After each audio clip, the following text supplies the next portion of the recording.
good afternoon, and welcome to A Glimpse of the Feminine. I'm your host, Tracy, and we are in the middle of fire season. You know that? Are you? Where you're listening? Our area is plagued by fire every summer, and man, is it getting old. And right now, there's some big fires burning not very far away. Homes are being destroyed, and so it just sucks. It sucks for so many people. Excuse me. Even those who haven't lost their homes are displaced, at least for the time being.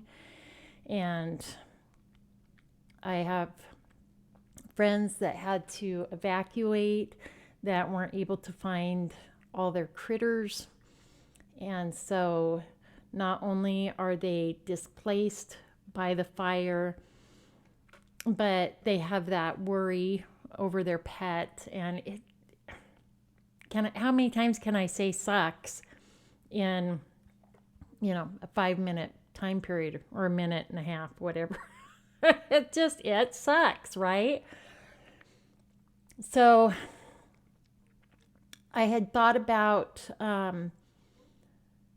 talking a little bit more about job stuff, and I think I do want to talk about that some more, but I'm going to put that on hold, and today I want to talk about fire. We lost our home a little over 16 years ago to fire, and while it was not a wildfire or a fire started by an arsonist,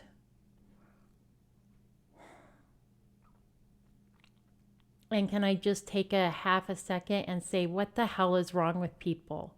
Like, what makes you as a person think you have the right to destroy people's homes and lives by setting a fire? Like, I just don't understand.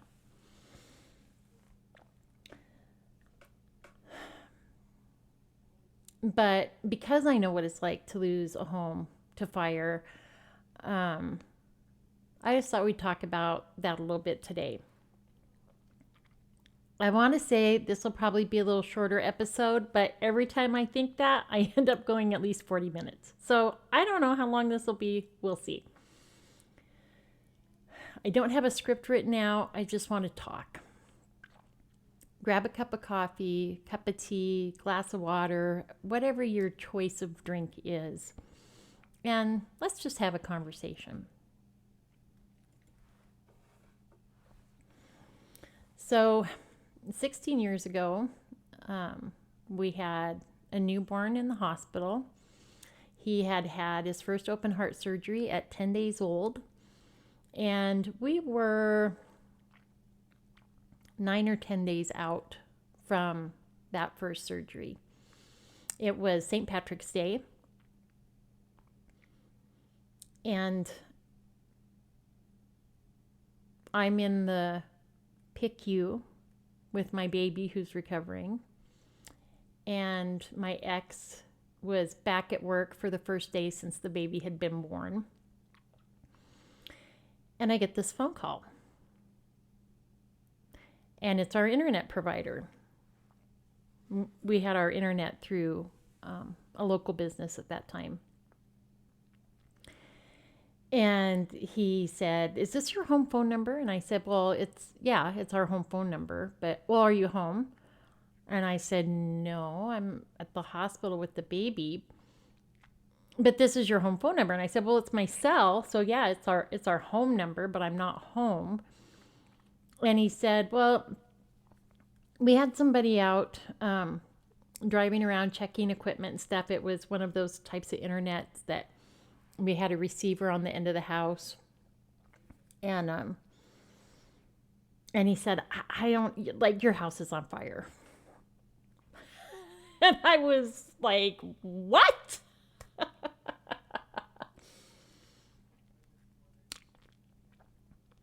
And he's like, "Yeah, so I just wanted to make sure that all weren't like in the house.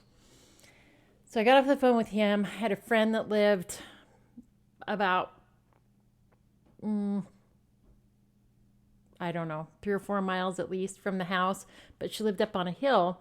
And from her house, she could see over to my house. So I called her and I said, "Would you look out the window, please, and tell me if my house is on fire?" To which she answered, "Yeah, it is." So I called my ex at work and said, "So the house is on fire." And he left work and he drove down. And my mom had gone down with my older kids. And so I stayed at the hospital with the baby, and our house burned. Thankfully, the fire department was able to get to it, so it wasn't, like, insurance-wise, it was a total loss. We did not lose all of our possessions because the firefighters were able to get there quickly enough. They were able to put it out. So, like, the north end of the house burned, and there was lots and lots of smoke damage and water damage and all of that. But it wasn't a skeleton of a house like we're seeing, or just a pile of ashes like we're seeing with the wildfires. I did, however, lose quite a bit of stuff that was not lost to the fire, to the bulldozer, because I didn't get to go into the house and go through things and look for things. So,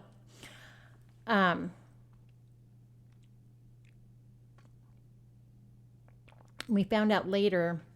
So we had a year. Can I just say, it had been rough.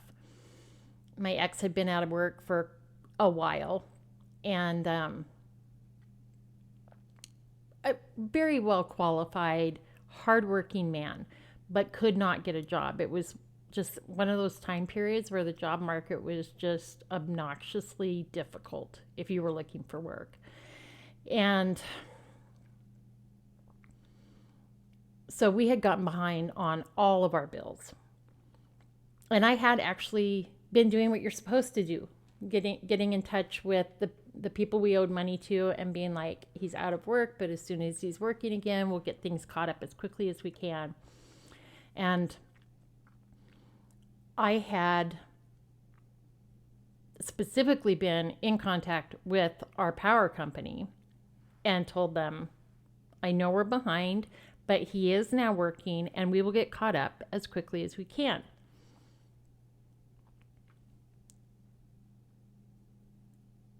And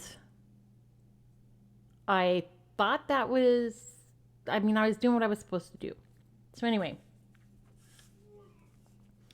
let me also say, when you're pregnant with a baby, they expect to die. And then they're born dead and resuscitated, and in the hospital, bills are not necessarily your number one thought in your head. So Jay had his surgery. He was recovering, and one day one of the cardiologists came in and said, "Go home and see your other kids. Like, you have the most highly paid babysitters in existence. Like, take advantage of this and go home and spend the day with your kids." And so we did that. We came home. We picked up the kids at my mom's and we came home. And we had no power. It's March. And so it was cold and it was dark.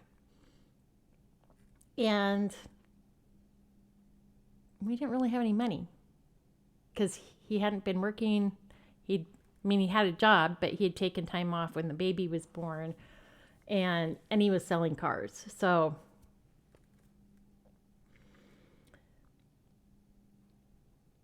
So we didn't stay home. We went back up and spent some time at my mom's house with the kids. And my folks, bless them, paid our power bill to get the power turned back on.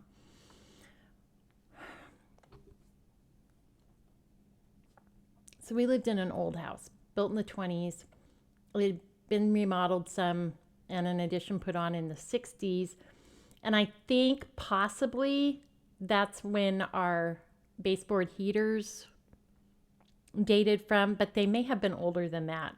I had never seen baseboard heaters as old as those were before we moved into our house. And we didn't have them on. We had them shut off at the breaker box because they would just come on randomly. And there'd been a time or two where like a plastic toy or something was up against them and they had come on. And so we just had them turned off at the breaker so we didn't have to worry about it. Well, the power company turns power back on.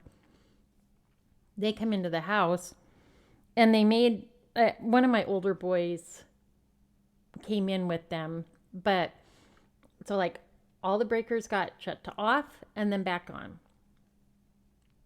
And then everybody left.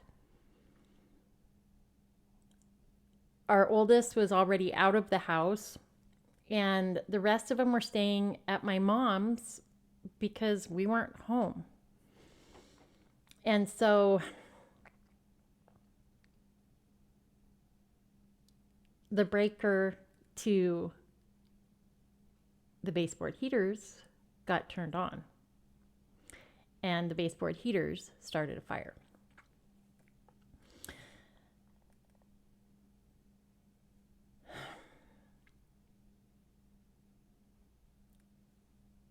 For us, for me, I could I do know how to talk. Compartmentalize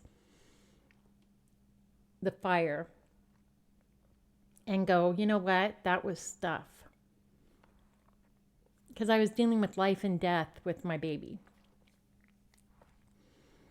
And thankfully, because we were at the hospital with our son, all the rest of the kids were at my mom's place.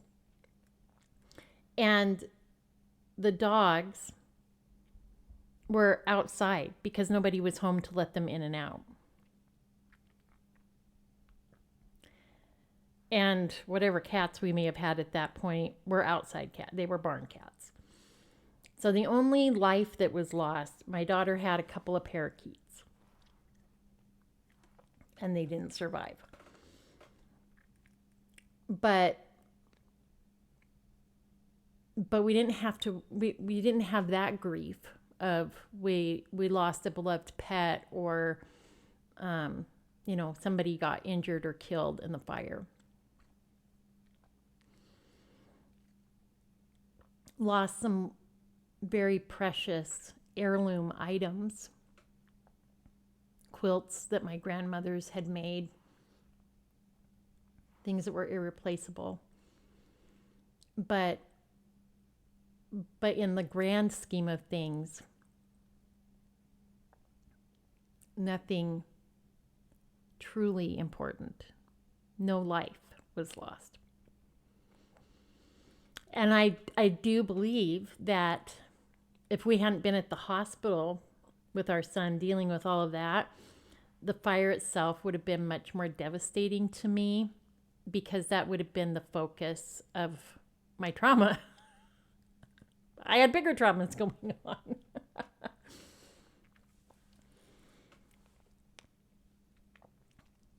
And then, like I said, I lost so much that actually survived the fire.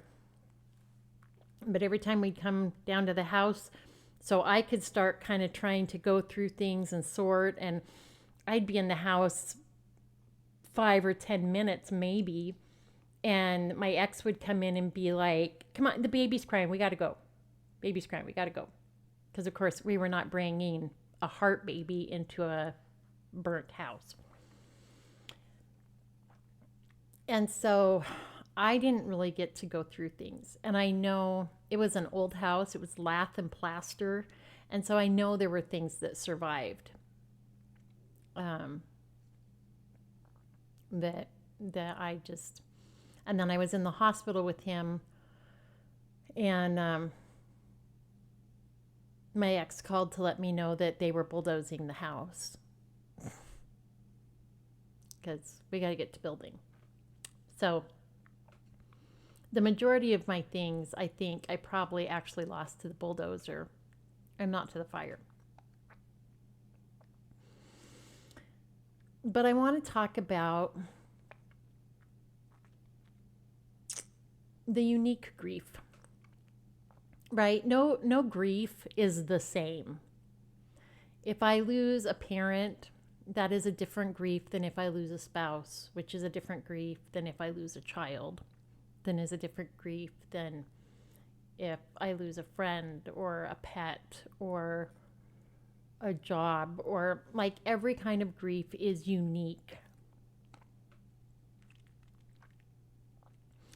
One of the things that has frustrated me about the grief of losing a house to fire is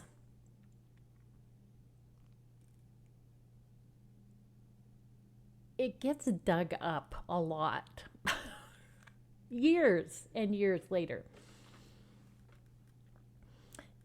And again, every grief is like that in one way or another.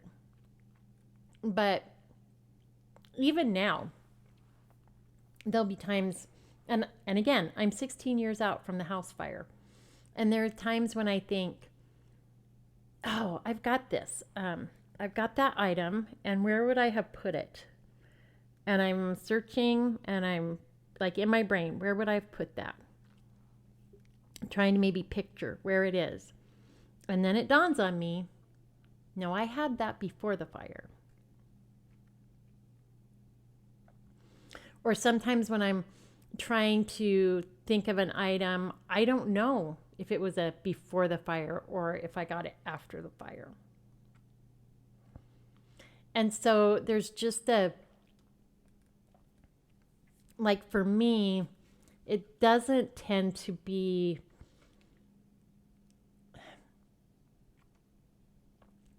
like with Tucker. When my grief with Tucker hits me, I cry. I am, it like gut punches me. And the fire grief doesn't do that to me. It may to you. And certainly closer to the time of the fire, it was a lot stronger.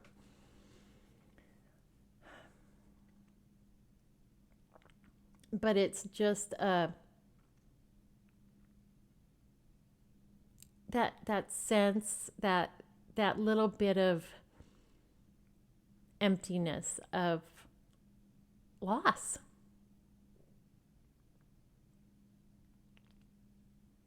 I had that, and now it's gone. And it was out of my control.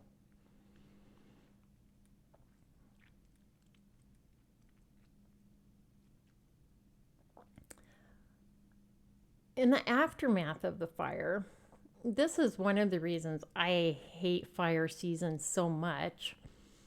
I mean, people will be like, oh, it's the smoke and this and that. And yeah, that's not great. For me, there's been fire PTSD. Obviously, I didn't smell the house burning, but that burnt smell lingers. And I have a really hard time enjoying a bonfire anymore. It's a different smell, but similar enough. I can't do it. Or I can't do it for very long. I haven't tried for a couple of years. Maybe I should try again. But for a long time, I enjoyed bonfires from inside the house and watched my family enjoy them because the smell of smoke just gets to me. Since the house fire, we've also had a barn fire and a couple field fires. One field fire was started, somebody threw out a bottle of water that still had some water in it, and the sun refracted and started a fire. So if you are out walking around and you see plastic bottles with water in them, pick them up, put them in a trash can somewhere. And we also had a lightning strike in the field next to our house and had a fire. So for me, fire season has meant trauma triggers. When the smoke gets thick enough that I can smell it, I'm outside and I'm doing like a perimeter check around the property, making sure there's not a fire happening here. And even though, like, rationally, I know the fires are, 80 miles away, 100 miles away, maybe on the other side of the next state, because man, that smoke travels.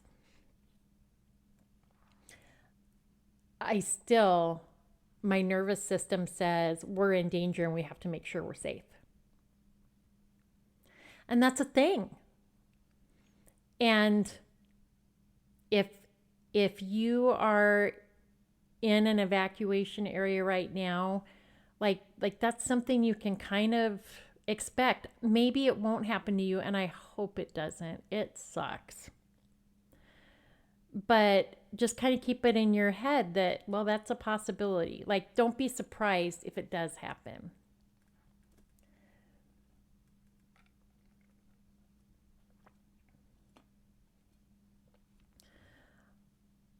Also, we were underinsured. And this is something we were both clueless. I had the erroneous belief that our insurance agent would make sure we were insured for enough, but we were only insured for our tax valuation on our property. And that was enough to pay off the mortgage.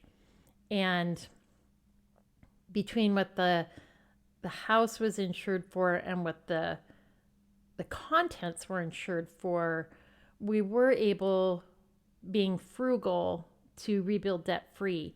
However, we were not insured for enough. So if you haven't lost your house to a fire or some other natural disaster, make sure that you're paying enough in insurance for, that you're insured for enough that you could actually replace your home if you lost it. Because that's a little bit of a rude awakening.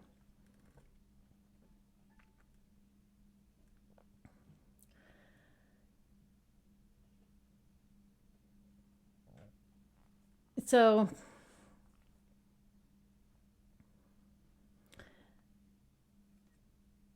and again, of course, we were not part of a wildfire. We were a singular fire that happened. Excuse me. And so our community really rallied around us. I was so thankful. And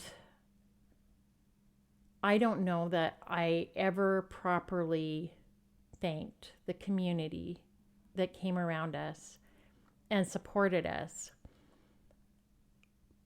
Not because I wasn't thankful, but I was so overwhelmed. Again, we had a newborn that had just had open heart surgery.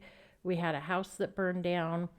We were trying to figure out what we're going to do, where we're going to stay. Our little town almost never has rentals. And it was overwhelming. The day Jay discharged from the hospital, and I had all these people. I had oxygen people coming in, and I had therapists coming in, and the company we were going to be getting his G-tube formula from. All these people, and they're wanting it. Where we need to deliver, and all this stuff. And I just sat and bawled because I was getting discharged to be homeless. I didn't have a home. I didn't have a place for things to be delivered to. And I just cried. Thankfully, one of the hotels in the area gave us like the employee rate, and we spent a couple nights there.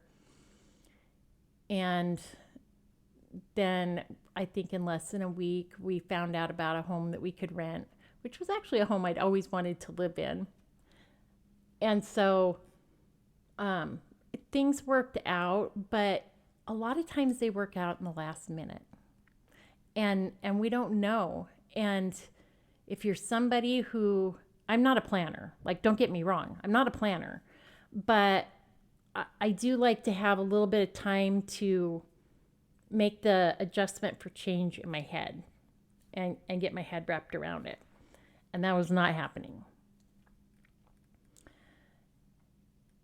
And it wasn't just our community, but we live rurally. And so, like, the 3 or 4 small towns, 5 small towns closest to us, like those communities came around us and cared for us. We had a spaghetti feed and auction that our postmistress had put together to help us. People were dropping off clothing and household items, and there was just so much outpouring of care. One thing I would like to mention, and I'm hesitant because I do not want to sound like I was ungrateful for any of the help we received. I was extremely thankful. If you're going to donate clothing, and in a wildfire situation like what we're dealing with fairly locally now, where people have, like, hundreds of people have lost their homes, and thousands of more homes are in danger of being lost. And I don't know, maybe even the ones lost are in the thousands now. But if you're donating to a specific family that has lost things in a fire, find out the sizes. What size does mom wear? What size does dad wear? What size do the kids wear? We had clothing given to us that was all over the place size wise. And so we're trying to figure out what we're doing about the house. I'm back and forth to the city multiple times a week with a medically fragile baby, and I'm having to sort through all kinds of stuff that's been given to us, but a decent amount that we can't use because it was the wrong size.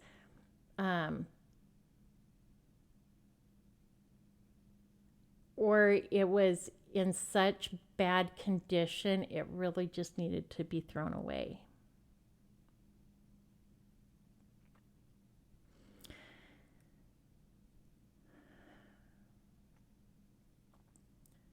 If we're going to help people,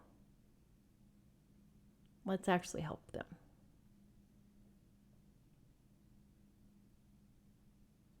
And if you don't have something that you can give, I mean, I'm a thrift shopper, and my kids have always worn hand-me-downs. Like I'm not picky like that. It wasn't like, oh, we didn't have all new things. No. But these were things that couldn't be worn or just didn't fit because they weren't the right sizes. So,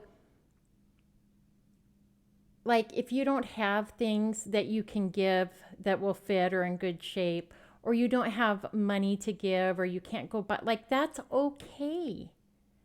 You don't have to feel bad if you are not in a position to help. It's okay. Maybe the way you can help is when they are rebuilding, offer to come in and paint or bring a meal, or maybe there's some other way you can be of help. Or if there's no way you can be of help, it's okay. Let them know you're thinking about them. I wish I was in a position to help right now, but I'm just not. But man, I'm thinking about you guys. I'm praying for you.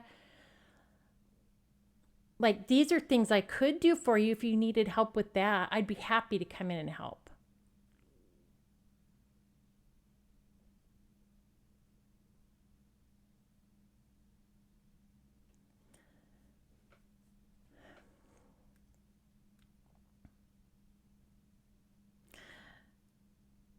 We hired some framers to build the house. And then my ex did a lot of the finish work. And we did have one gentleman that we hired pretty regularly. But we also had work days where people could come in and help because we were rebuilding debt free. And so we did a lot of the work ourselves. I say not me. I didn't actually do very much because I had a medically fragile baby that I was taking care of. But I did lots and lots of shopping from a hospital room. Lots of Craigslist. Marketplace wasn't a thing back then, but lots of our appliances and lighting and lots of things came off Craigslist. And like, I bought a commercial cook stove with 4 burners and a big flat top and a nice big oven. Thousands of dollars. I paid $600 for it. And, things like that I just, because I couldn't be here physically helping, I was shopping to save money so that we weren't just walking into Lowe's or Home Depot and, oh, we'll have this and we'll have that. And in fact, some of the things we bought new were some of the worst purchases I made. We had a washer and dryer that we bought new in LG, and the dryer drum ripped. Like, are you kidding me? And the material the dryer drum was made out of, I think a pop can was heavier duty metal. Very disappointing for what it cost. Anyway, that's not fire related. So there were lots of ways that people helped. People came in and helped drywall. They helped setting cabinets. They helped with painting. There were just lots and lots of ways our community came around us and helped. And it was so deeply appreciated.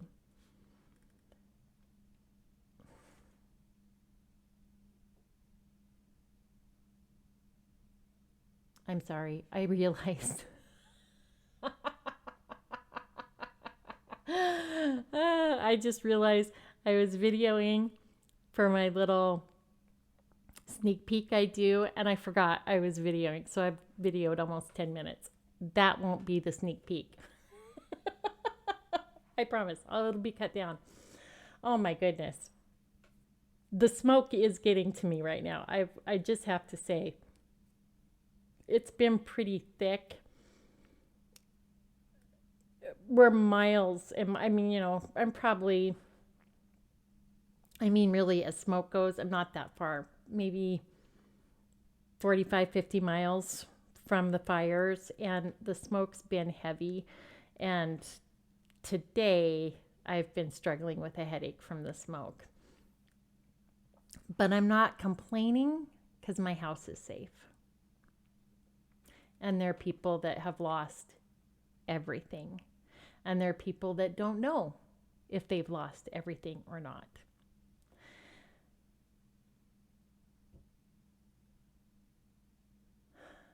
If you've lost your house to fire, I am so, so deeply sorry.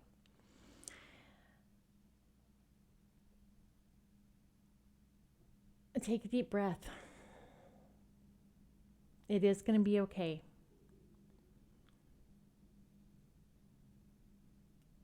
Rebuilding is overwhelming. For me, it was overwhelming. It was also kind of exciting. My friend and I sat down and we designed my house. And so that was fun. You look for ways that you can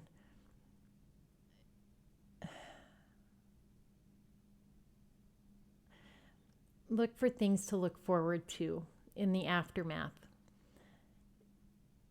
But it's hard when you've lost pictures, you've lost heirlooms, things your kids made. I lost my yearbooks from high school, and which really sucks because I don't remember stuff, and so I forget names and all that kind of stuff, and so losing my yearbooks was a big deal to me.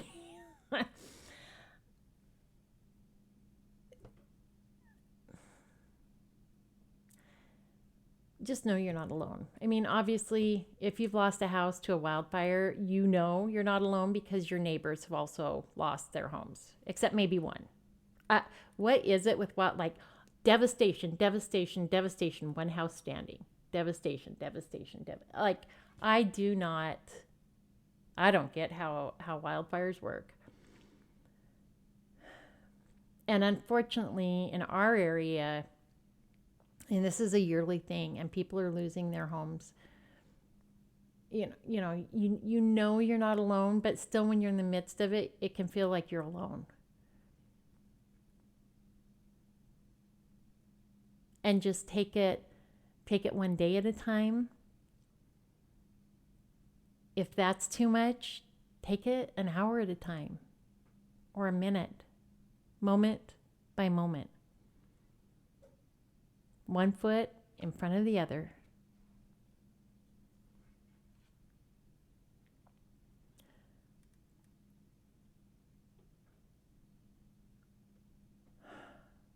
I'll probably finish recording this and then be like, oh, I wish I would have said this, or I wish I would have said that.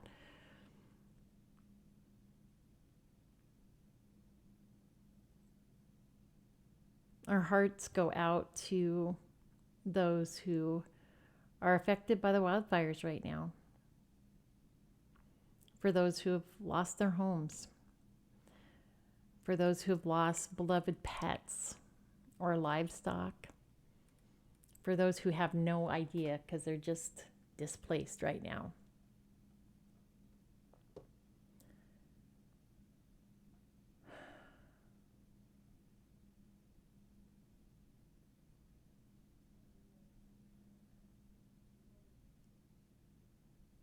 And I am going to cut this just a little bit short today. A Glimpse of the Feminine is written and recorded by me, your host Tracy, and it's produced by Mike Jones Thames. If you find this a good place to land for 45 minutes or so once a week, like, share, please subscribe, especially on our YouTube channel. It really helps the algorithms. And so I'd really appreciate it if you would do that. And word of mouth, help us grow. We're not monetized in any way. I'm hoping someday, maybe, this can be a little bit of a side income. But right now, it's just me at my computer recording. And so I'd really appreciate it if you would help my listenership grow. And leave me comments. I love to get comments. Love to hear from you. And until next time, take care.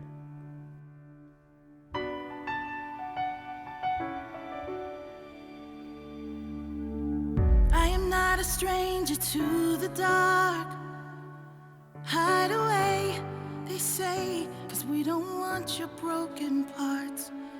I've learned to be ashamed of all my scars.